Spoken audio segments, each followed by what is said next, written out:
कमाई अर्थ के चक्कर में ये सब वस्तुएं बेची जाती हैं। महंगे पदार्थों में सस्ती माल डाल करके जीव दया के बिना अर्थ कमाने की होड़ है आज दुनिया में। ये पाश्चिमात्य संस्कार अर्थ के भागम भाग में हमारे ऊपर 200-300 साल से हमारे जीवन में परंपरा से पीड़ानुपीड़ी परंपरा से हमारे जीवन में हमारे सत्संस्कारों को नष्ट कर चुका है। इसलिए हमको नहीं लगता, खाते खाते इन वस्तुओं को हमको ऐसा लगता है ये अच्छा लगता है, आसानी से मिलता है, रेडीमेड है, कुछ करना ही नहीं पड़ता। जाओ, अर्थ तो है, रख दो, रेडीमेड आएगा। दया करनी पड़ेगी कि नहीं पड़ेगी? पड़ेगी ना। आप सर्वप्रथम मानव धर्म को अपनाइए। जो मानव धर्म को अपनाता है उसी को सम्यक दर्शन प्राप्त करने का मौका मिलता है, वही अधिकारी होता है। ये वस्तु त्याग के बिना अपने आप को यदि आप सम्यक दृष्टि समझते हैं, धर्मात्मा समझते हैं, दानी समझते हैं, तो उसमें से कुछ भी नहीं है, सब शून्य है। एक भी धर्म आपके पास नहीं है। तो पहला कर्तव्य मांसाहार का त्याग और शाकाहार का संकल्प, ये मानवीय धर्म है। और ऐसे मानवीय धर्म जिन मानवों में पाया जाता है, उन्हीं मानवों को सम्यक दर्शन प्राप्त करने का अवसर मिलता है। आप सोचिए, भगवान महावीर का समोशरण है, इनका 10वां भव पूर्व में क्या थे? क्या थे? शिव पर्याय में थे। आज वही शिव उनका चिन्ह है। धर्म की शुरुआत, धर्म की तरक्की वहीं से शुरू हो गई थी 10 भव पूर्ण। और वो शिव कौन था? नित्य मांसाहार करने वाला। उसके बिना तो जीवन चल ही नहीं सकता जिसका। वो नित्य मांसाहार का सेवन करने वाला 2 चारण रिद्धि मुनियों के माध्यम से उपदेश सुनकर अहिंसा धर्म को अपनाया, मानवीय धर्म को जगाया, शाकाहारी बनकर आजीवन त्याग दिया। अब देखिए, हम शाकाहारी नहीं बन पा रहे हैं और शिव शाकाहारी बना।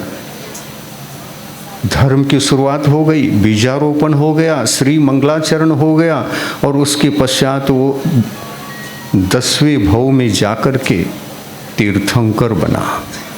और उन्हीं के माध्यम से हम लोगों को बोध मिला। वो स्वयं अपने जीवन चरित्र को, इतिहास को भी सुना दिया। उन्होंने सुनाया, मैं शिव पर्याय में था, हिंसक था, दिगंबर गुरुओं ने मुझे, मेरे जीवन को जगा दिया और एक हिंसामय जीवन को अहिंसा के रूप में रूपांतरित करने के लिए वे निमित्त बने और मैं सम्यक दृष्टि बना। मानवीय धर्म को तो अपनाया, लेकिन उनके वचनों को सुन करके अहिंसा धर्म पर जो श्रद्धा जगी, वो मेरा सम्यक दर्शन रहा। और ऐसे सम्यक दर्शन को मैंने जब धारण किया तो मुझे स्वर्ग ही जाना पड़ा।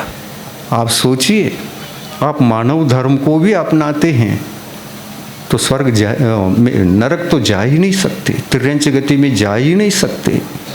शाकाहारी व्यक्ति, वह भी एक आदर्श मानव होने के कारण, दयालु होने के कारण, किसी जीव को जीव समझकर उनके प्राणों को अपहरण करने में, पीड़ा पहुंचाने में पाप है ये समझकर बाह्य इन प्राणियों की रक्षा भी करता है, तो 2 गति से वह बच जाता है। कौन कौन से गति?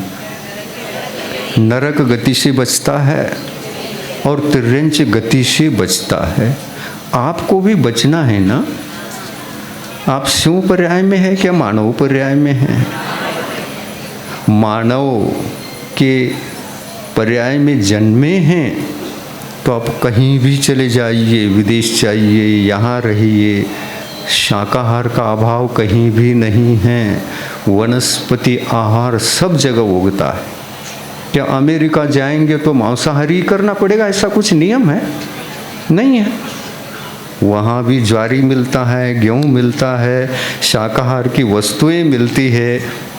थोड़ा सा लेकर हम खा जाएंगे तो पेट भर जाता है।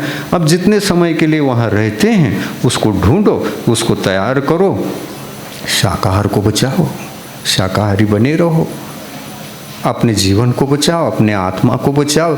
2 गति से बचाओ और 1 गति का रिजर्वेशन करो। ऐसे व्यक्ति जो शाकाहारी होता है, बहुत दयावान होता है, उसको मनुष्य बनना भी दुर्लभ होता है। मनुष्य गति में भी नहीं जन्म लेता, क्योंकि वह इतना पुण्य कमा लेता है, इतना पुण्य कमा लेता है कि मनुष्य गति भी दुर्लभ हो जाएगा उनको। पहला तो स्वर्ग जाएगा। मनुष्य गति में जन्म लेने के लिए इतना पुण्य नहीं चाहिए, स्वर्ग जाने के लिए बहुत पुण्य चाहिए। अगर स्वर्ग के लायक पुण्य हमने नहीं कमाया है तो आप लोगों के लिए मनुष्य गति नियम से प्राप्त होती है। ये मनुष्य गति जरा सस्ता है, स्वर्ग सस्ता नहीं है। पुण्य कम पड़ गया तो मनुष्य बनोगे, पुण्य अधिक है तो देव ही बनोगे। पाप कम पड़ गया तो तिर्यंच बनोगे, पाप फुल है 100% तो नरक गति का बंद होता है। ये तथ्य को समझ करके आप अहिंसा मार्ग पर कदम उठाएंगे तो पहले मानवीय धर्म आएगा, मानवीय धर्म के पश्चात ही जैन धर्म प्रारंभ होता है। जैन धर्म प्रारंभ होने के लिए, मानवीय धर्म के साथ जैन धर्म को धारण करने के लिए आपको अपनी आत्मा के भीतर घटित होने वाली हिंसाओं से दूर होना पड़ेगा। सम्यक तो गुण का नाशक, सम्यक तो गुण का अपहरण करने वाला मिथ्या तो है, तो हम मिथ्या तो हमारी आत्मा के लिए दुखदायी हो गया ना, हमारे गुणों का घात कर रहा है ना। तो हमारे गुणों को कहीं धक्का लगा तो भीतरी प्राणों को धक्का लग रहा है। ये भीतरी प्राण हमारे हैं और ये अज्ञान हमारा नहीं है। हमारा आत्मा का स्वभाव तो ज्ञान ही है, लेकिन अज्ञान के कारण से हम हिंसा का कार्य कर रहे हैं। हमारा अज्ञान हिंसा का मार्ग है और सम्यक ज्ञान धर्म का मार्ग है, अहिंसा का मार्ग है। अज्ञान जाति ही अहिंसा धर्म और विकसित होता है। और सबसे पहले नंबर का अज्ञान कोई है तो मिथ्यात्व के उदय में होने वाला जो अज्ञान है वो प्रथम अज्ञान है। और कषाय को भी जीत लिया तो और अज्ञान कम हो गया। और मनोयोग, वचन योग, काय योग की प्रवृत्ति को परास्त करके, उसको भी रोक करके आप चारित्र धर्म को प्राप्त करते हैं तो अज्ञान तो खत्म हो गया होता है पहले से ही। अरहंत भगवान बनने के बाद अज्ञान रूप अधर्म पूरी तरह से खत्म हो गया होता है। लेकिन मनोयोग, वचन योग, काय योग का जो सद्भाव रहता है वह सद्भाव शरीर के कारण से, आघाती कर्मों के उदय के कारण से होने के कारण अरहंत भगवान भी कहते हैं मैं भी परिपूर्ण शील वाला नहीं हूँ। सोचिए आप, हम कहाँ, अरहंत भगवान कहाँ? उनके पास तो एक ही कारण बचा है, योग संबंधी। और हम लोगों के पास अभी मानव धर्म भी जागृत नहीं हुआ, तो हम कितने दूर हैं धर्म से और बाहर से सब कुछ कर रहे होते हैं। और ये अज्ञान है। अज्ञान में तो सब धार्मिक अनुष्ठान करते रहते हैं, लेकिन भीतर में विवेकपूर्ण ज्ञान न होने से आत्मा धर्म से वंचित ही रहता है।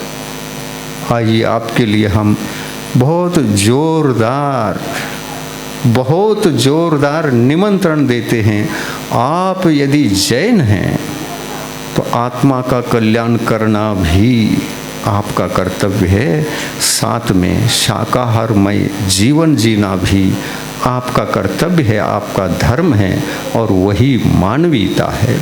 बाह्य जीवों की रक्षा करना बाह्य धर्म है, मानव धर्म है, और अपने आत्मा के मिथ्यात्व, कषाय, योग आदि, अज्ञान आदि को जीतना ये आत्म कल्याण रूप अहिंसा धर्म है।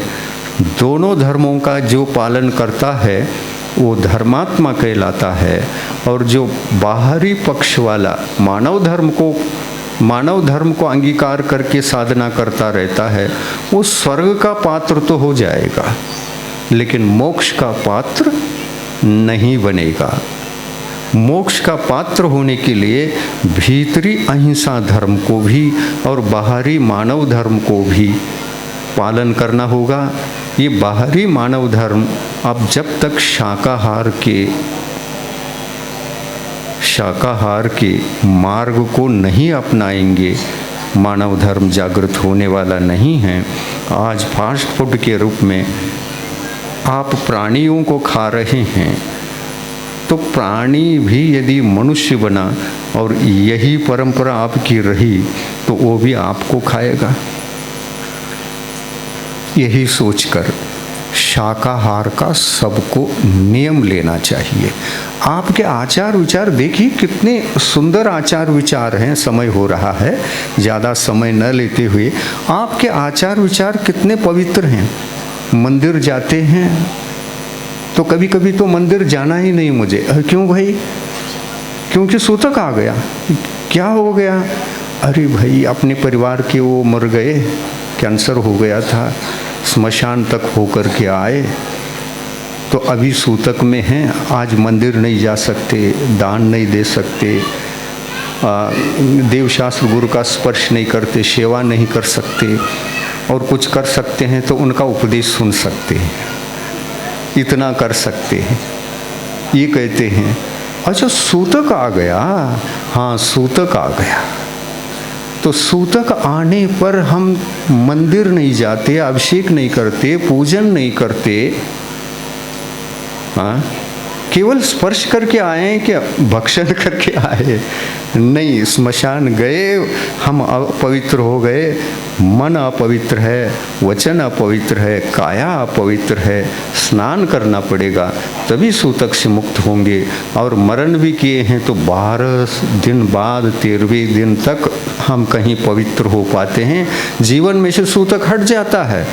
लेकिन इन प्राणियों को मृत्यु हो चुकी है हमारे मांग के कारण, मृत्यु हो चुकी है हमारे मांग के कारण, और उसको नित्य खा रहे हैं और बच्चों को खिला रहे हैं, बच्चा खा रहा है तो आप कहते हैं उसको मत दीजिए, वो कुछ समझता नहीं,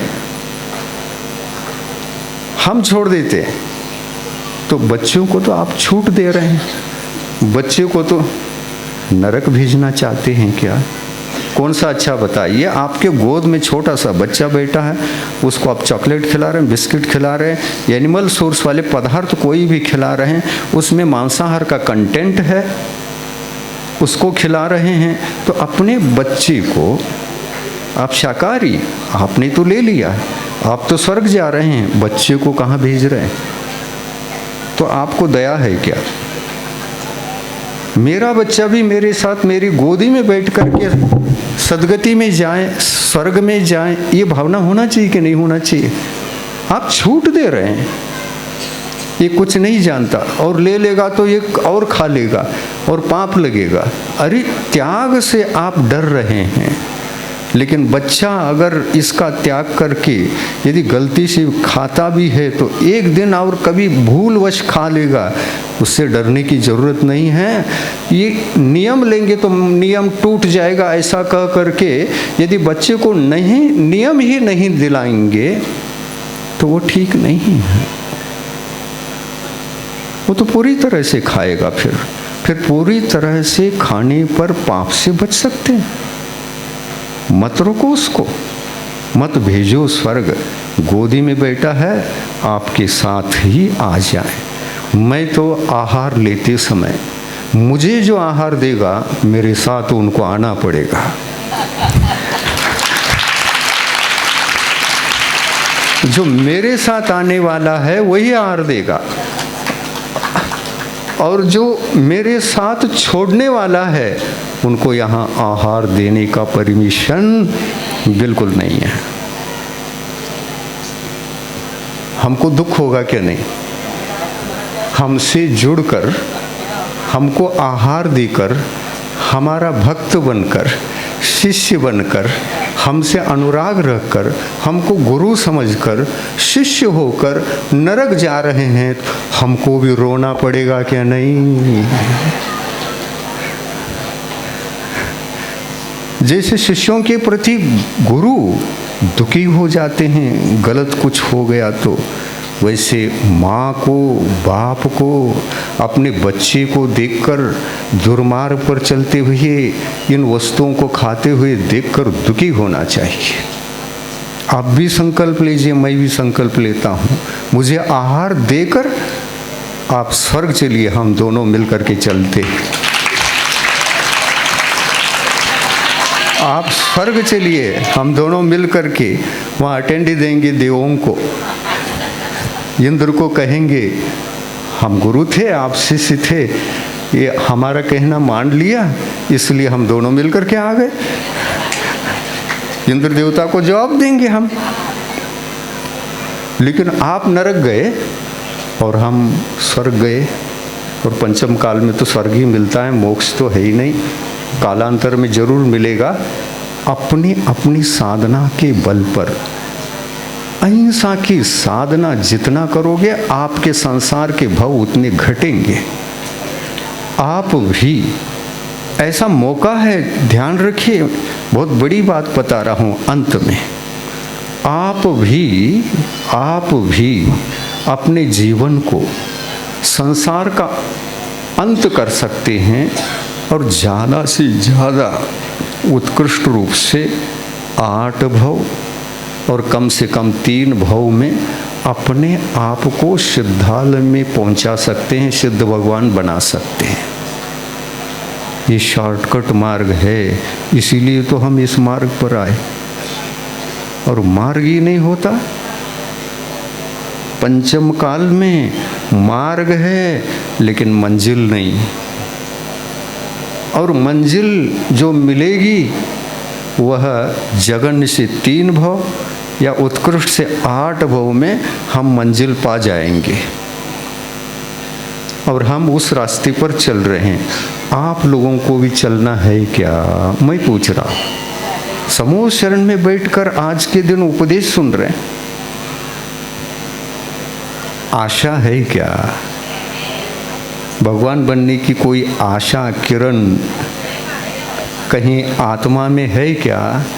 है तो हाथ उठाओ, हम मानव धर्म संभाल लेंगे, शाकाहार का जीवन संभाल लेंगे, हिंसा का परिपूर्ण रूप से हम त्याग करेंगे। मैं दोनों हाथ से आशीर्वाद देने वाला हूँ, अच्छी तरह से उठा करके संकल्प करिए। दोनों हाथ उठाया है तो मेरा एक एक हाथ के लिए 2 बार आशीर्वाद।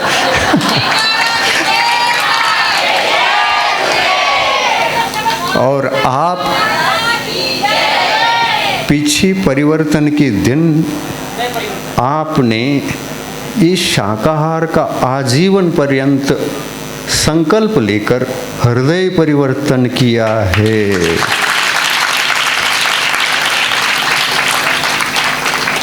और इसकी रक्षा करें, इसको कंटिन्यू बना रखें। कभी कदाचित कभी दोष लगा तो मेरे पास आइए, मैं प्रायश्चित दे देता हूँ। फिर सावधान होकर अहिंसा का पालन करिए।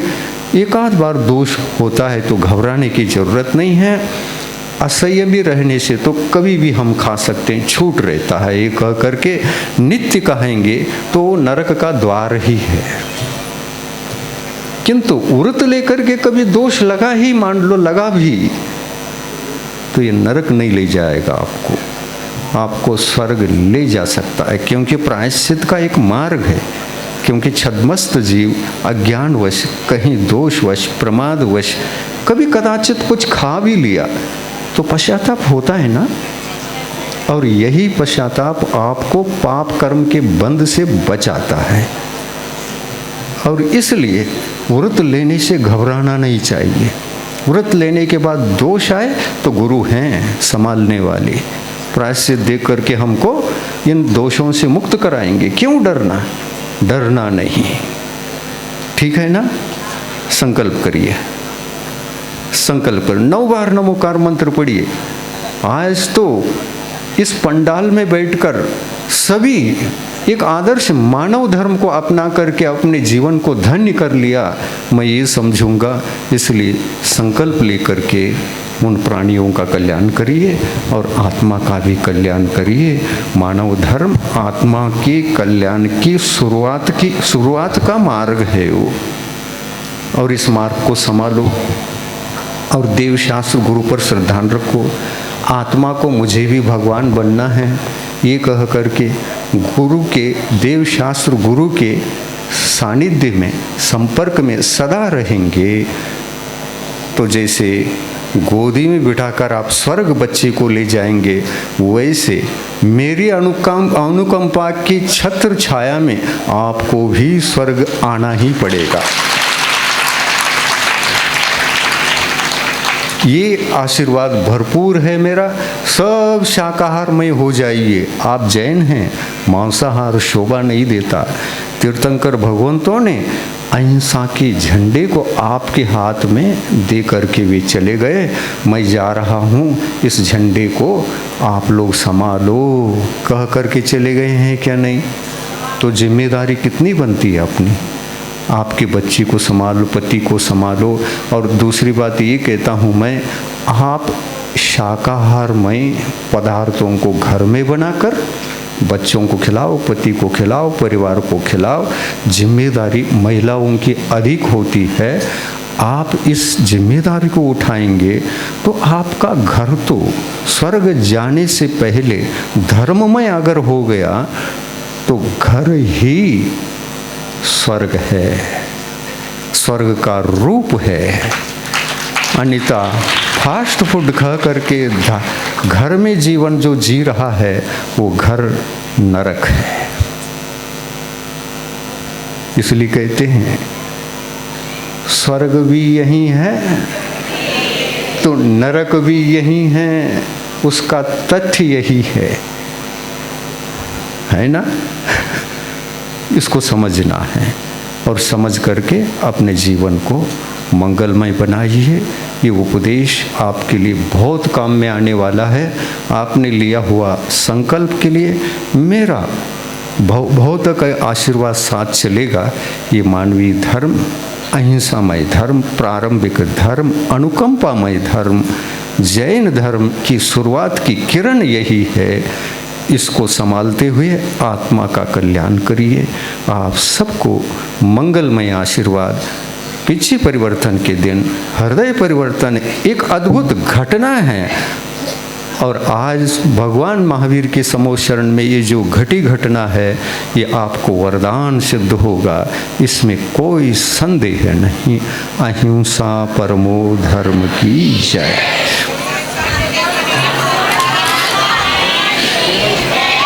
जिनवानी सभी लोग खड़े हो जाएं। जिनवाणी स्तुति के लिए सभी लोग खड़े हो जाएं हाथ जोड़ के। प्रभु देव तुम्हारे पवित्र मुख से निसृत जो शीतल वाणी, जग जन मन के मल को धोती, अतः कहाती जिनवाणी। जयवंतो माँ जग में तब तक जब तक सूरज चांद रहे, शीश नवाते कर्म हरो माँ, अब तक हम विषयांध रहे, अब हम ना विषयांध रहे। जिनवानी माता की। सभी लोग 9 बार नमोकार महामंत्र का जाप करें और उसके बाद सूचना।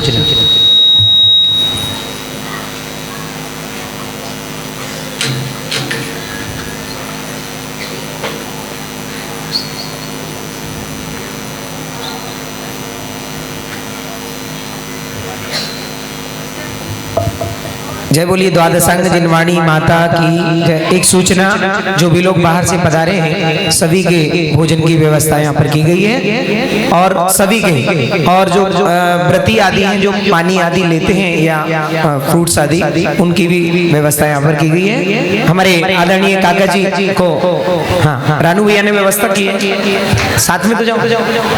सकल दिगंबर जैन समाज एलोरा एवं समस्त बाहर से पधारे अतिथियों सभी के भोजन की व्यवस्था हमारी ट्रस्ट कमेटी द्वारा की गई है। जो लोग बाहर से पधारे हैं, हमारी ट्रस्ट कमेटी उन सभी का हार्दिक स्वागत वंदन अभिनंदन करती है। सभी को बहुत बहुत शुभकामनाओं के साथ आज यहाँ पर सायंकालीन ठीक 7:30 बजे